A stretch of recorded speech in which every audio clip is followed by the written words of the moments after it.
Hi, welcome back to our final day of Makeover May. And all month long, I have been jumping on lives and giving you tips on art sizing for your spaces, using our entries from Makeover May to tackle some of the most common problems and questions that come up in the gallery every single day. I want you to know that you're not alone. You are not the only one dealing with these common wall scenarios. And so today's entry is a big blank wall. And big blank walls can be really, really challenging for people because it's a wall with no furniture. Sometimes it's a stairwell. Those can be really challenging too. Stairwells have zero furniture and they're very vertical. So that can throw a lot of people off. You're also viewing it from a couple different levels. But the most common wall that we talk about as a big blank wall is often in a corporate setting, like a big boardroom or something, or in a residential space. And it's the space, maybe a hallway, a transition space, something between two distinct areas of your space. So maybe the space between the dining room and the living room or something like that.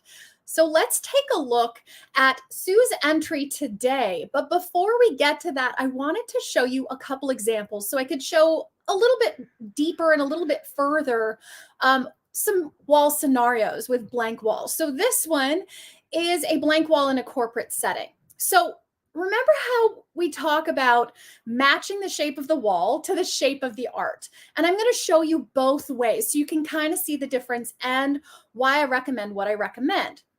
So let's take a look again. This is a vertical piece of art on a vertically shaped wall. So you can see that the wall is taller than it is wide, right? And so when you place the art on there and you view it from a distance, it all feels cohesive and it matches really well. I love when that happens. Let me show you when it's horizontal instead of vertical.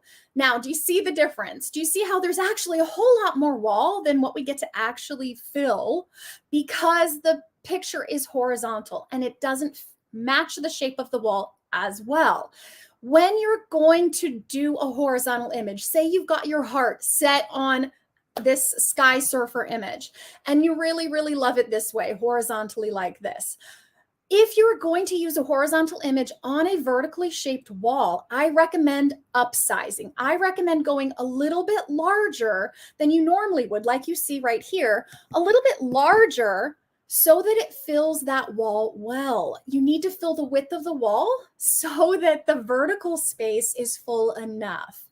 If you were to just size for the width of the wall, let's take a look at that. So when I do sizing for a big blank wall, my rule of thumb is 50 to 75% of the width of the wall is how much you want the art to be taking up. Let me explain that in a different way. If I were to take the art and fill only half of the wall with it, about there, that is my starting point. So I typically start about there, and you can see if we're just looking at the horizontal spacing of this wall, it looks beautiful. There's plenty of breathing room. It's about half and half, right?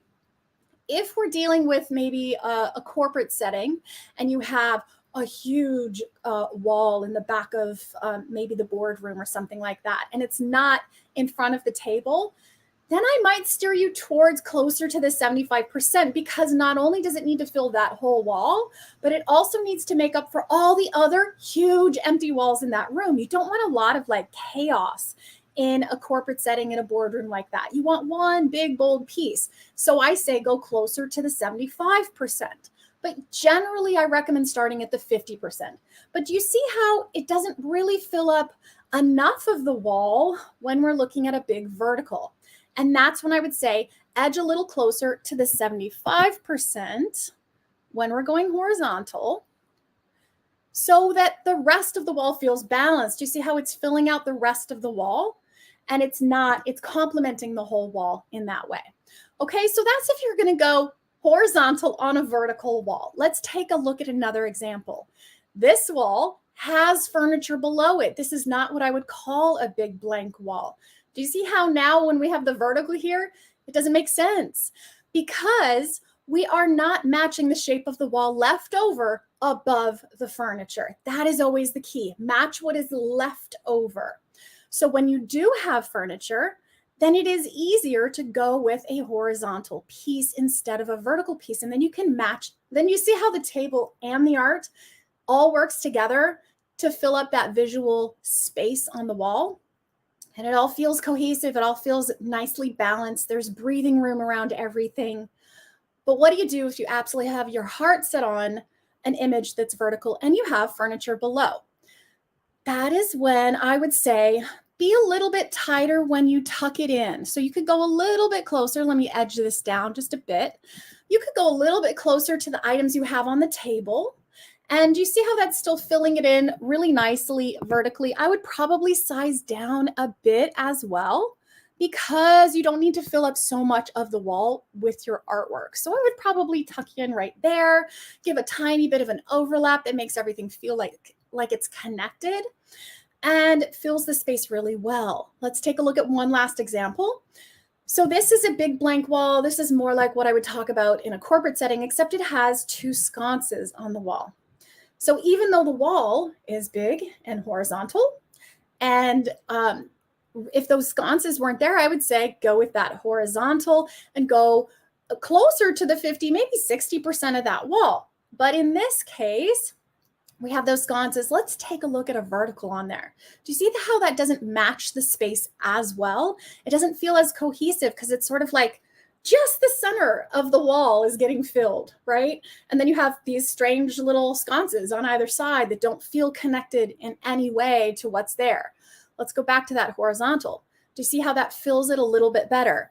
I would say in this case, let's go a little bit bigger. You still want breathing room between the two pieces. You don't want the art to crowd the lights, but the lights should be connected to feel connected to the artwork. Do you see that difference? And so now we've got this horizontal piece on a horizontal wall, and those sconces add to the visual weight, the visual width of the artwork. Okay? So last example, we're going to jump over to Laura's room today. And Laura submitted this wall for Makeover May. One last reminder, today is our last day of Makeover May. You have like 6 hours left.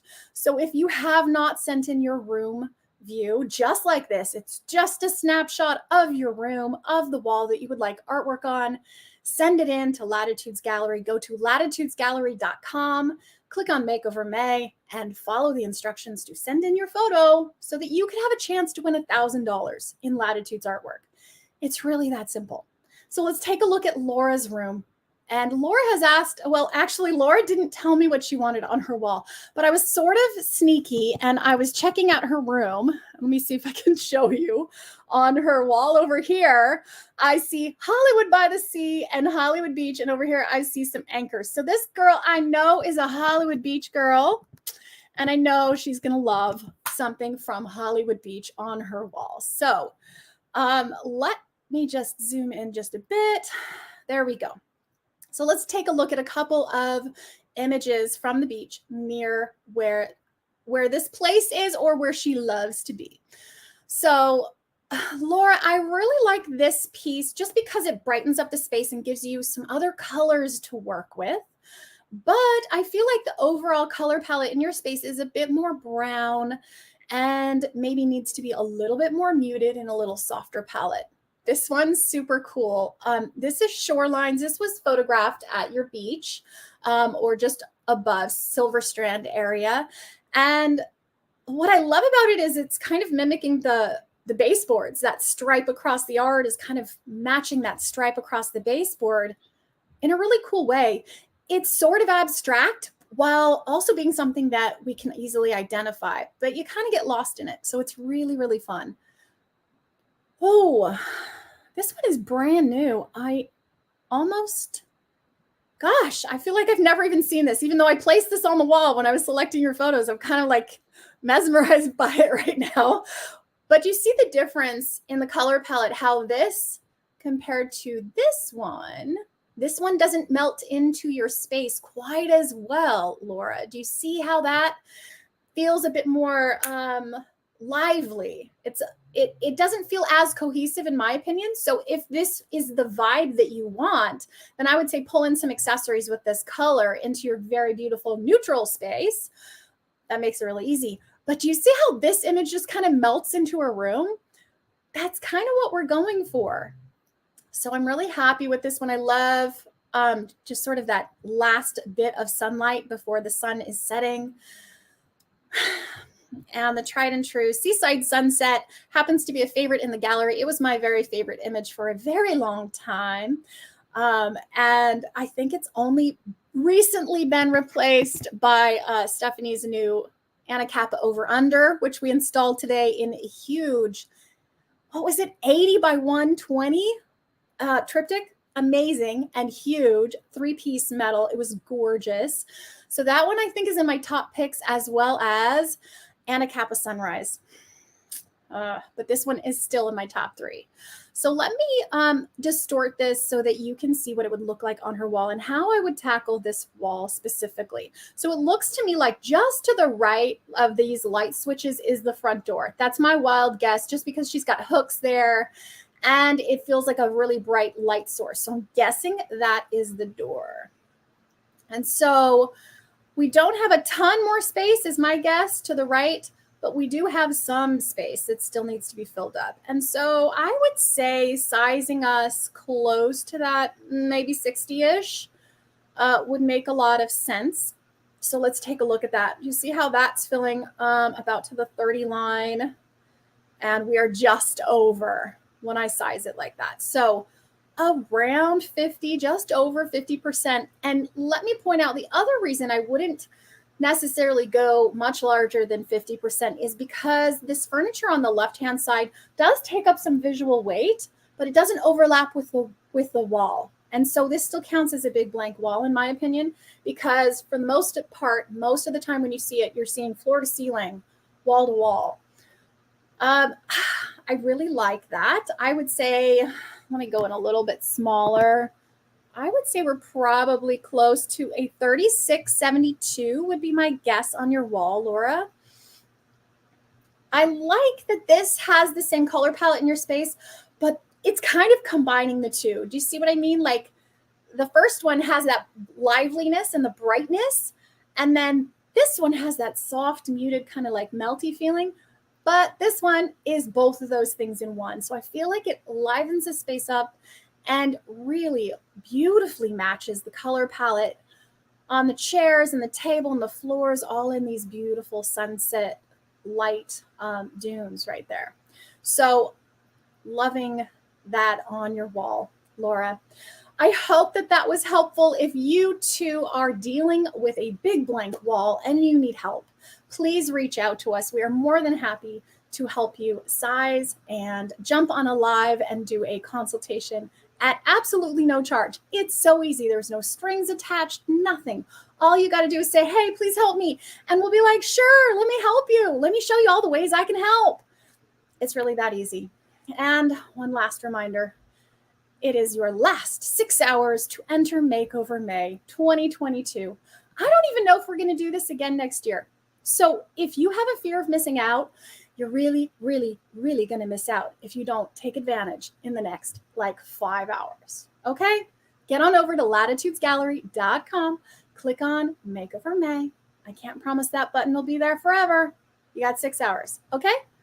Thanks so much for watching. I look forward to sharing some more tips on art sizing next time.